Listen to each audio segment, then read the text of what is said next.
Hi, and happy Earth Day. I'm Heather Goldstone, Chief Communications Officer for Woods Hole Research Center, and I'm speaking to you here today from Waterfront Park in the village of Woods Hole here in Falmouth, Massachusetts. And we had planned to have many of us here celebrating, but as a result of the COVID-19 pandemic, it's just me and the spirit of one very special environmental scientist, Rachel Carson, embodied in the statue here beside me. I first encountered Rachel Carson and her work as a 13-year-old would-be marine biologist. My mom gave me a worn copy of The Sea Around Us, and I was instantly hooked. A decade later, as a graduate student studying the effects of persistent pollutants on wildlife, I connected deeply with the sea around us and with Rachel Carson's personal story. And of course, her gorgeous writing continues for me to be the gold standard, a source of both inspiration and motivation in my work as a science communicator. And so it is with great pleasure that I welcome you to this very special virtual celebration of the 50th Earth Day and the very first Rachel Carson Day here in Falmouth, Massachusetts.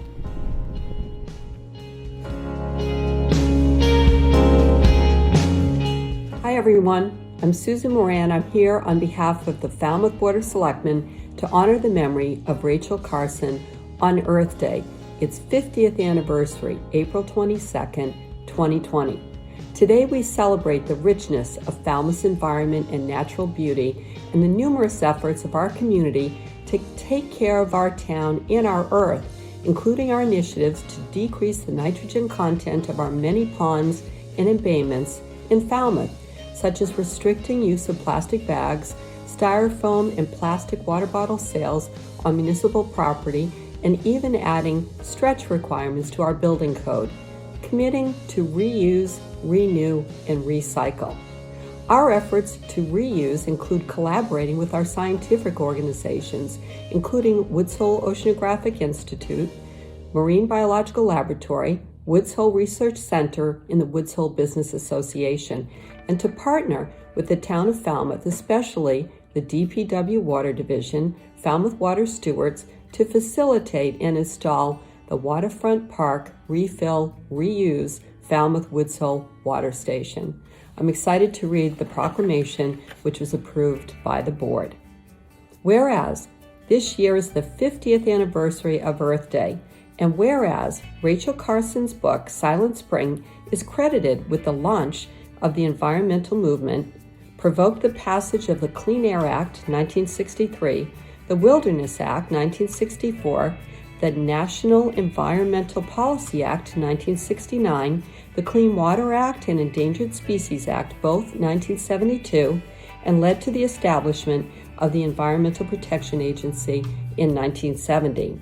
And whereas Rachel Carson studied at MBL in Woods Hole during the summer of 1929, where she had her first significant and subsequent encounters with the sea, and whereas Rachel Carson returned to Woods Hole in subsequent years to work at MBL and later at the Fisheries Service, now NOAA. And whereas Rachel Carson, the environmentalist and writer, wrote numerous magazine articles, essays, and government documents, and 3 sea books: Under the Sea Wind, 1941, The Sea Around Us, 1951, The Edge of the Sea, 1955. Her fourth and most environmentally impactful book was Silent Spring, 1962. And whereas Falmouth Citizens, a community organization, erected a life-size bronze statue of Rachel Carson at Waterfront Park in Woods Hole in 2013. Now therefore we, Megan English Braga, Douglas C. Brown, Douglas H. Jones, Susan L. Moran, and Samuel L. Patterson as selectmen of the town of Falmouth, by authority vested in us, do honor and proclaim Rachel Carson for her significant contributions, leading to April 22nd being designated as Earth Day 50 years ago.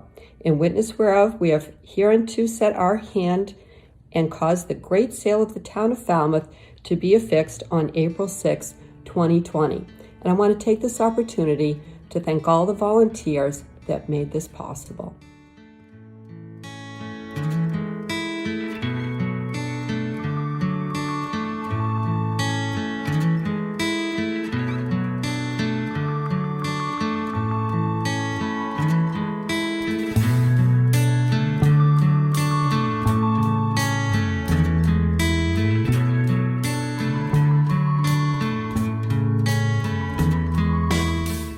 Rachel Carson represents the marriage of the genius of science and the beauty of poetry. She is pure inspiration, and through her inspirational words, she changed the world.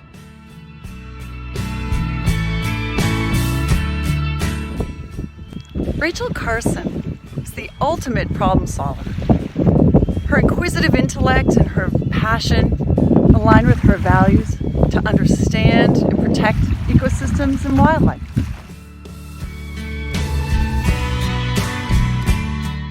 Rachel Carson made us aware of the dangers of indiscriminate pesticide use and challenged us to become informed and act. Her legacy led to legislation to protect our drinking water, the air we breathe, our coastlines, and our protected lands.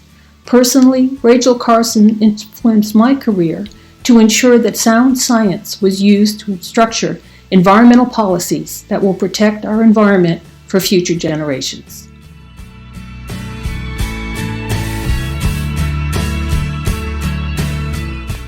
I first read Rachel Carson's biography as part of a 6th grade book project. Little did I know that her love for the environment and fearlessness in the face of injustice would inspire me for years to come. I honestly don't know if I would be in graduate school for oceanography now if I hadn't been exposed to Rachel Carson all those years ago.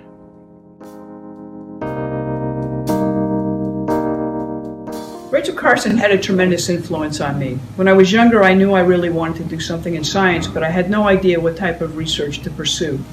Until in high school, when I read her book, Silent Spring, and that's when I realized I wanted to pursue a career in environmental science.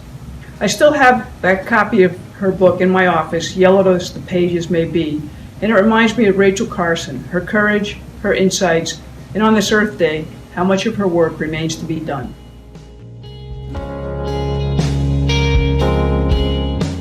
Rachel Carson was an enormously influential science writer who knew that language is music. When you read her 1962 book, Silent Spring, the pages just seem to turn themselves as she lays out very clearly for anyone to understand how the widespread use of pesticides such as DDT was wreaking havoc in the environment, killing wildlife, including songbirds, or leaving them sterile. This book helped to launch the environmental movement of the 1960s, culminating in the creation of the Environmental Protection Agency in 1970. Rachel Carson's call to action about the dangers of DDT was heard by many people.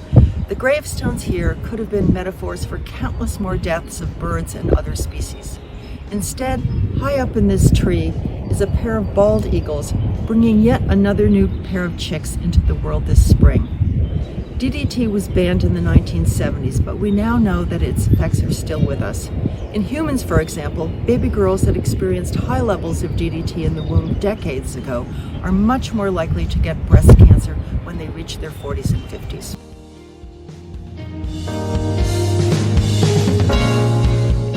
I'm Chris Neill, Senior Scientist at the Woods Hole Research Center. I've lived in Falmouth for more than 30 years, but I grew up on the banks of the Hudson River within sight of New York City. In the spring of 1968, the students in Mrs. Hodgen's 5th grade science class were challenged to write a science report. And I was captivated by a book published 6 years earlier, and that book was Silent Spring. To say I read it is not accurate. I consumed it. It captured my emerging love for birds, but also my concern, and maybe panic is a better word, over what Rachel Carson wrote was happening to them. For me, that did it. It opened up a door to thinking about ecological connections and the idea that these connections could be understood by studying biology. Rachel Carson's personal history intertwined with Woods Hole, where I've spent almost all my scientific life. Rachel Carson was a student here in 1929. She returned to Woods Hole many times, and Woods Hole science was the basis for her 1951 best-selling book, The Sea Around Us. But Carson soon then turned attention to her growing interest in the harmful effects of pesticides, which consumed her for the rest of her life. For me, the most important legacy of Rachel Carson was this: understanding ecology creates pathways to fixing the environment. That's what many of us try to do in Woods Hole, There would not be an ecosystem center at the MBL or a Woods Hole Research Center here without Rachel Carson. To ecologist George Woodwell, the founder of both of these institutions, the harmful effects of DDT were one of the compelling issues of our time.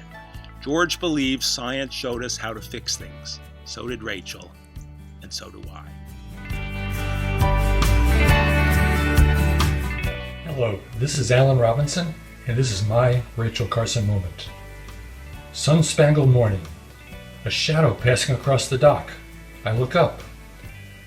50 years ago, on the first Earth Day, rowing on the same river, never could I have imagined a bald eagle above the sparkling Schuylkill waters in Fairmount Park, Philadelphia.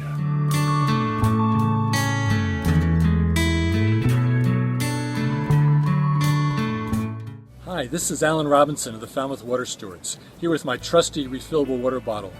Thanks to Rachel Carson's life work and the work of many, many within our community, we are blessed with clean, clear, healthful Falmouth drinking water. The Falmouth Water Stewards, together with our Woods Hole Water Station funding partners, the Marine Biological Laboratory, the Woods Hole Oceanographic Institution, the Woods Hole Business Association, and the Woods Hole Research Center, are pleased to present this water station to the town of Falmouth, our residents, and to visitors around the world. Because of the COVID-19 virus, we're unable to take our first drink from the fountain today. But today we can celebrate together in spirit Rachel Carson Day in Falmouth on the 50th anniversary of the first Earth Day. So together, let's make a refillable water bottle toast to good health, to Rachel Carson, to our Earth, and to life. Thank you.